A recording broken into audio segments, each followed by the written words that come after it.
welcome back to the review realm. It's Sienna, and today we are going to be discussing Mission Impossible: The Final Reckoning.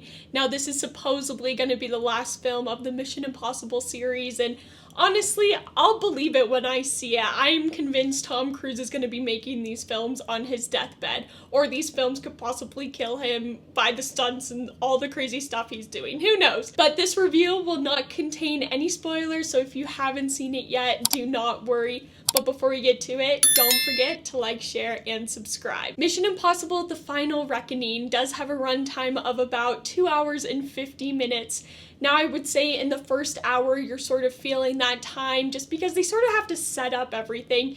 You're getting the information, what's going on, why it's so important, and it does follow the basic pattern that the Mission Impossible films have.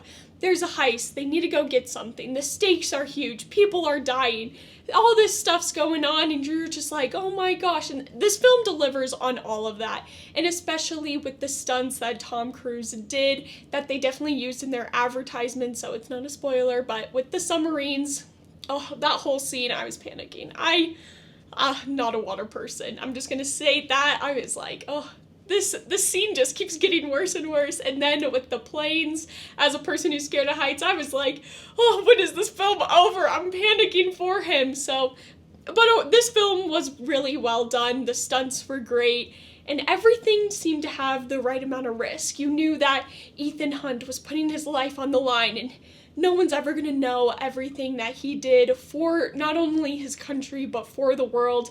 And they did have a lot of little hints and little flashbacks to the previous films, which really made it feel like the cherry on top that not only is this a Mission Impossible film where you're seeing people stealing stuff and this amazing action, but also as something of a bit of history that's looking back on what came before and what made those films so great to why this film is great, and just a nice big bow around the package.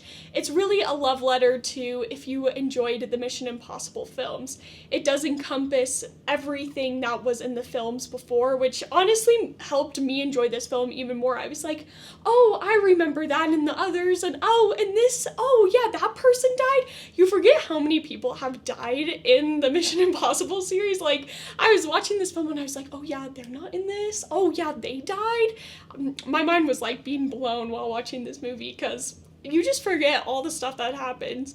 But there was a lot of cool callbacks, so if you are a really big fan of the Mission Impossible films, you're really going to like this one because it does have those little Easter eggs and little goodies for you to latch on while watching this film. Now, the first hour of the film, it's a hit or miss, I would say. The villain is not as grand and the stakes aren't as high in the first hour, but as the film goes on and develops, you really do feel those stakes a little bit more than you did in the beginning of the film.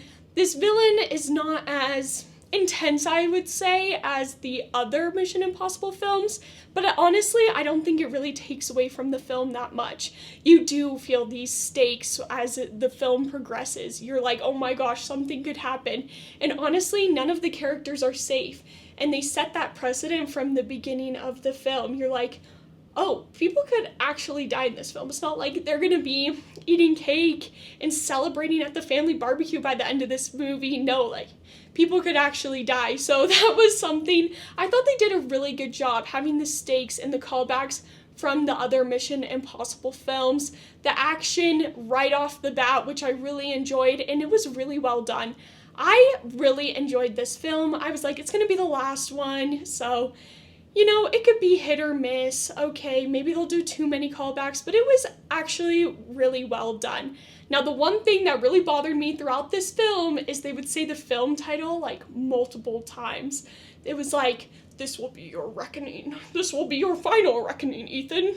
The final reckoning. And, like, by the third time, I was like, they've already said the movie title, like, multiple times. Like, I think we get it as an audience, everyone. Yeah, but I think we understand, like, the title is Mission Impossible: The Final Reckoning. So that was one thing that bothered me. But there is a little light moments here or there, and the humor definitely hits. Some people were laughing in my theater. And I think if you are a fan of the Mission Impossible films, you're really going to enjoy this movie. It is everything that you want from a Mission Impossible movie. I hope it does well in the box office. It was hard for me to get tickets, especially over this weekend, so I'm curious to see how this movie is going to do in the long run.